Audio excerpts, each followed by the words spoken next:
গতকাল গাজীপুরে যে নির্দয় নির্মম ঘটনা ঘটেছে, এত সাহস তারা পায় কোথা থেকে? দীর্ঘ 16-17 বছর মানুষের অধিকার কেড়ে নিয়ে বিশেষ একটি গোষ্ঠী, যেটাকে রাজনৈতিক দল বললে ভুল হবে, আওয়ামী লীগের নামে যদিও শাসন করা হয়েছে, কিন্তু এটি আওয়ামী লীগ না। জনগণের ভোটে তারা কোনো ক্ষমতায় আসেনি। 3টি টার্ম তারা নির্বাচন নামে তামাশা করেছে। পার্শ্ববর্তী একটি দেশের সমর্থনে জাতীয় স্বার্থ বিসর্জন দিয়ে শুধুমাত্র একটি গোষ্ঠী বা একটি পরিবার বাংলাদেশকে একেবারে ধ্বংসের শেষ সীমায় নিয়ে এনে দাঁড় করিয়েছে। কেউ কেউ বলেন বাংলাদেশকে উপঢৌকন হিসাবে অদৃশ্যভাবে, আমি বলি দৃশ্যত, ভারতের হাতে তুলে দেওয়া হয়েছে।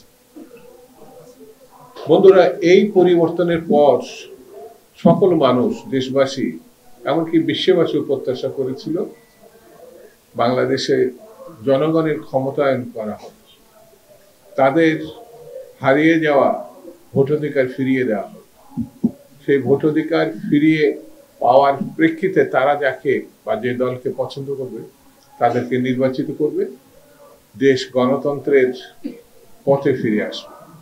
কিন্তু দুঃখজনক হলো সত্য, বর্তমান সরকার সে পথে এখনো পর্যন্ত হাঁটে নাই বা উদ্যোগ নেয় নাই। সকল রাজনৈতিক দল সরকারের পরিকল্পনা প্রত্যাশা করেছিল যে তারা একটি রোডম্যাপ ঘোষণা করবে, কবে, কখন, কিভাবে তারা ভোটের দিকে এগিয়ে যাবে, কতদিন সেই সময়, যেটা অত্যন্ত জাতীয়ভাবে গুরুত্বপূর্ণ। কিন্তু সেই রোডম্যাপ দেশবাসী পায় নাই। দেশ ক্রমেই সম্ভাবনাময় একটি অবস্থা থেকে হতাশার দিকে যাচ্ছে।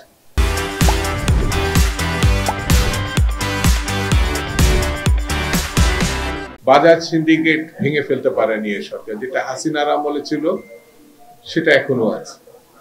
হাসিনার আমলে বিচার বহির্ভূত হত্যাকাণ্ড হতো, এখনো হচ্ছে। কুমিল্লায় আপনারা লক্ষ্য করেছেন, যুব দলের নেতাকে গ্রেপ্তারের পর যৌথ বাহিনীর হাতে সে নিহত হয়েছে, তৌহিদ নিহত হয়েছে। এই যে শ্রমিক নিহত হয়েছে পুলিশের গুলিতে শুরুর দিকে, এখন এই যে ঘটনার যেদিকে এগোচ্ছে, আমরা জানি গতকাল গাজীপুরে যে নির্দয় নির্মম ঘটনা ঘটেছে, এত সাহস তারা পায় কোথা থেকে? এই প্রশ্ন যদি কেউ করে তাহলে এই সরকারের রাজনৈতিক দৈন্যতাই জনসম্মুখে প্রকট থেকে প্রকটতর হয়। বন্ধুরা, এই সরকার কি করবে আর কি করবে না সেটি বড় কথা। আমরা দেখেছি 90 পরবর্তী সময় 91 সালে জাস্টিস শাহাবুদ্দিন সাহেব 3 মাসের মধ্যে নির্বাচন দিয়ে, এবং যে নির্বাচন দেশে শুধু না সারা বিশ্বে অত্যন্ত গ্রহণযোগ্য হয়েছিল, সেই নির্বাচনে নির্বাচিত সরকার ক্ষমতা গ্রহণ করেছে। এবং সেই সরকার বেগম খালেদা জিয়ার নেতৃত্বে, যার প্রত্যাশা আওয়ামী লীগ তো করেনি। ভারতের বিমানবন্দরে এক সাংবাদিকের প্রশ্নের জবাবে শেখ হাসিনা বলেছিল বিএনপি খুব বেশি হলে 10টা সিট পাবে। সেই 10টা সিটের পার্টি হাসিনাকে নাস্তানাবুদ করে নাই, হাসিনাকে শুধু পরাজিত করে নাই, হাসিনাকে আস্থা করে নিক্ষিপ্ত করেছে। বন্ধুরা,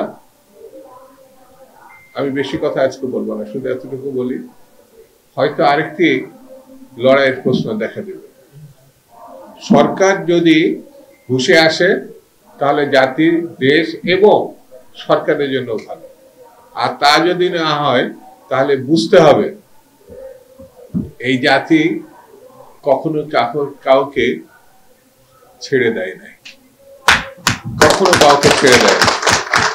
যদি দাবি কি করে আদায় করতে হয় সেটা পাকিস্তানিকে দেখিয়ে 71 সালে মুক্তিযুদ্ধের মধ্য দিয়ে তারা তাদের অধিকার 1 সাগর রক্তের বিনিময়ে অর্জন করেছে, 90-এর গণঅভ্যুত্থানে অর্জন করেছে।